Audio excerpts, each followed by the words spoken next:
Hello hi friends, good morning. आम गंगाराम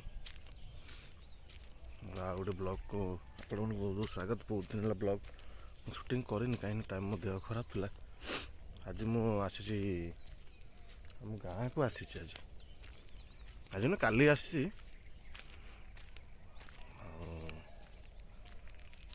कड़ा blog shooting तो कर पार्ली। सका सका आसी आम झर आड़े आसी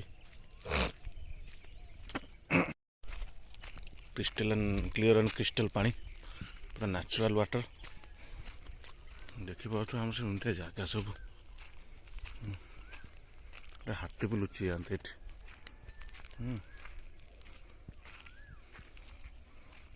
ये बट देखिए आसली दूर पहाड़ देखा दूर नहीं पाखे अच्छे से पहाड़टा। अबिका टाइम हूँ ये जगह पानी पीउल गाधेबा पानी पीवा सबू यू जो हाथी पति आसवे ये पानी पीबे बारा बारा मयूर तापर आमर हरिण झिंक सबू ये पानी पीवन।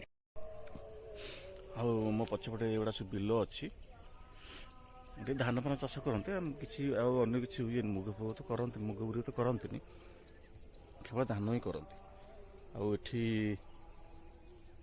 खाली खाली ना को चाष ये सब हाथी बारा हाँ सेपट देखिपे सेपट सामने छोटिया पहाड़ छोटिया ना बड़ पहाड़टा सेपट जंतु आसबे आमर यपटू गोटे पहाड़ अच्छी यपट आसबे एपट जंतु सेपट को जी सेपट जंतु एपट को आसबे आम मझे आम जी सब लोक रोच खाली पेशी हो चाष बेलू को धान एटी रही बारा हाथी फाती हरिण फरिण सब खाई चुना केते तड़ब तुमको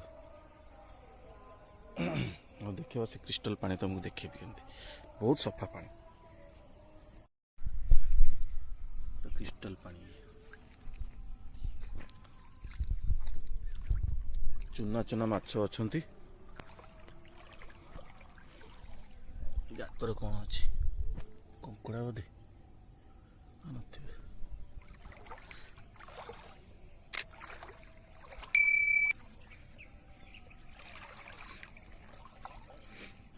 यू बाहर पानी देख फ्रेंड्स के बाहर पानी बुझ केते मोटार बाहर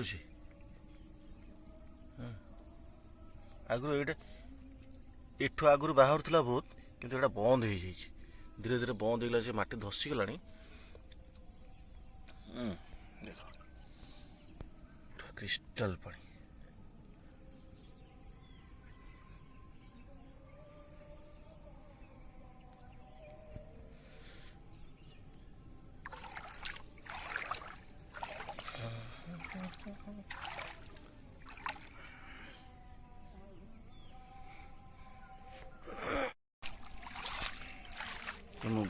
मु ब्रश कर सारे बर्तमान जीवा से पुआटा को काली इंजेक्शन दिखाई टीका दिखाई लास्ट टीकाटा तो से गोड़ बिंधुची टे मैगी करके देवा तार बाहर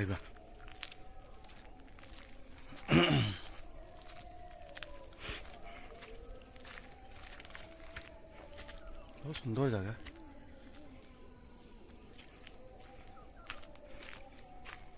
इठी आम लोकल लोक मान यहाँ हूँ स्वर्ग। हाँ आठी आगे गोटे पोखरी अच्छे बड़ पोखरी अच्छे से पोखरी देखले आपन को हृदय भला लगे। आते समय टाइम मिलले देखेबी खरा दिन आसला प्रबल माछ धरा हे से देखेबी से आसला पूरा टे डर लगुच कहीं सकाल सकाल मात्र 6:30 जंतु फंतु भी थे मत डर लगुच कहीं ये मनुष्य जंतु मानकर माने एमती गोटे ये होगलानी जे मनीष जंतु को डरू ना कि जंतु मनीष को डरू ना। देखते फ्रेंड्स सबुआड़े यहाँ गोटे मोटरसाइकिल अच्छी ସେଥିପାଇଁ ଲୋକମାନେ କ'ଣ କରୁଛନ୍ତି, ଏଇ ଯେ ସେଠି ନଟି ଫଟି ଥିଲା ସେଇଟା ସବୁ ନିଆଁ ଲଗେଇ ଦେଇଛନ୍ତି। ଦେଖ ଦୂର ଦୂର ପର୍ଯ୍ୟନ୍ତ କେହି ନାହାନ୍ତି। ହଁ କେହି ନାହାନ୍ତି। ଆଉ ଏଠି ଯଦି କିଏ କେଉଁ ହାତୀ ଫାତି ପଳେଇ ଆସିଲା ତମ ଗାଡ଼ି ବି ଷ୍ଟାର୍ଟ କରିକି ଯାଇପାରିବନି ଏଠି, ଏମିତିଆ ପ୍ରୋବ୍ଲେମ୍। ଲାଷ୍ଟ ଥରକ ଆସିଥିଲେ ଏଇ ଛକରେ କିନା, ମୁଁ ଏ ଗାଡ଼ି ସଦାବେଳେ ଏଇଠି ରଖେ, ଆଉ ମୁଁ ଆସେ ଇଆଡ଼ୁ ହିଁ ଆସେ ନା, ଏଇଟା ସିଧାଟା ପୁରା ସିଧାଟା ଏଇଠି ଏଇ ରାସ୍ତାରେ କିନା ହାତୀ ପୁରା ହଗି ଦେଇଛି। ଆଉ ମୁଁ ଦେଖିକି ପୁରା ଏମିତି ପୁରା ପିଳେଇ ପାଣି। ହଁ ସେଥିପାଇଁ ଯେଉଁ ଜାଗାରେ ହାତୀ ଅଛନ୍ତି ସେ ଜାଗାରେ ସଦାବେଳେ ସତର୍କ ରହିବା ଦରକାର।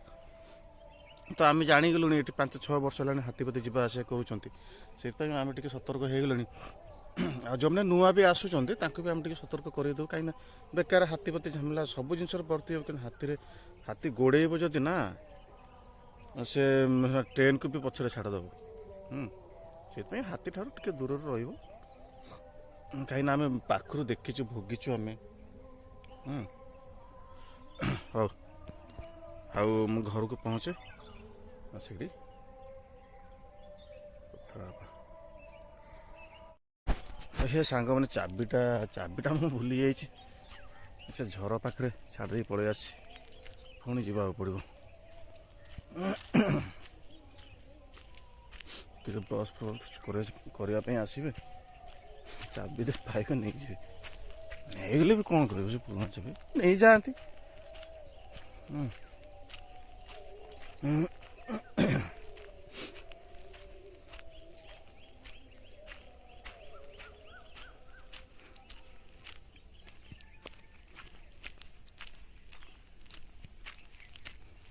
କଟକରେ ବି ବହୁତ ସୁନ୍ଦର ସୁନ୍ଦର ଜାଗା ଅଛି, କିନ୍ତୁ ଟାଉନ ଲୋକମାନେ କେହି ଜାଣିପାରନ୍ତିନି। ମୁଁ ତ ଆଜି ପର୍ଯ୍ୟନ୍ତ କଟକ ଛାଡ଼ିକି କୁଆଡ଼େ ବୁଲିବାକୁ ଯାଇନି। କୁଆଡ଼େ କଟକରେ ଏତେ ସୁନ୍ଦର ସୁନ୍ଦର ଜାଗା ଅଛି, କଟକକୁ ଛାଡ଼ିକି କୁଆଡ଼େ ଯିବ? ଓହୋ, ଏଇଠି ପଡ଼ିଛି ଚାବିଟା,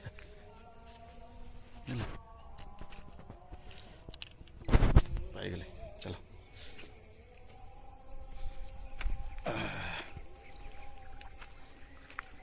ସୂର୍ଯ୍ୟ ଉଠିଲାଣି, ଦେଖାଯାଉଛି ସୂର୍ଯ୍ୟ କୁଆଡ଼େ ଗଲା।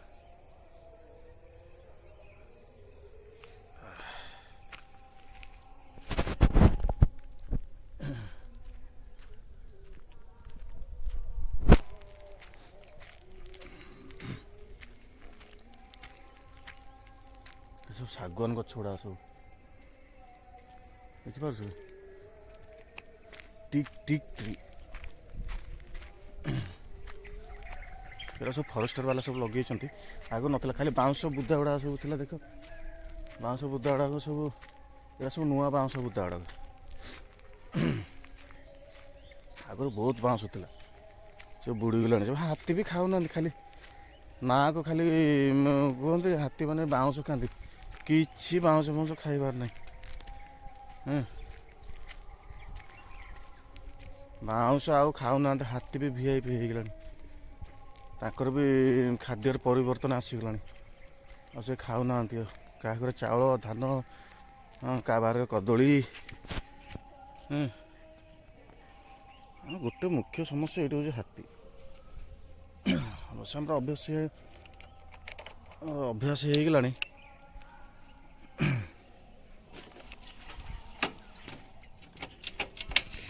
ମୁଁ ବର୍ତ୍ତମାନ ଗାଡ଼ି ଚଲେଇବି, ଦେଖେଇ ହେବନି, ହାତରେ ମୋବାଇଲ ଧରି ହେବନି, ରଖିଦେଉଛି ଟିକେ।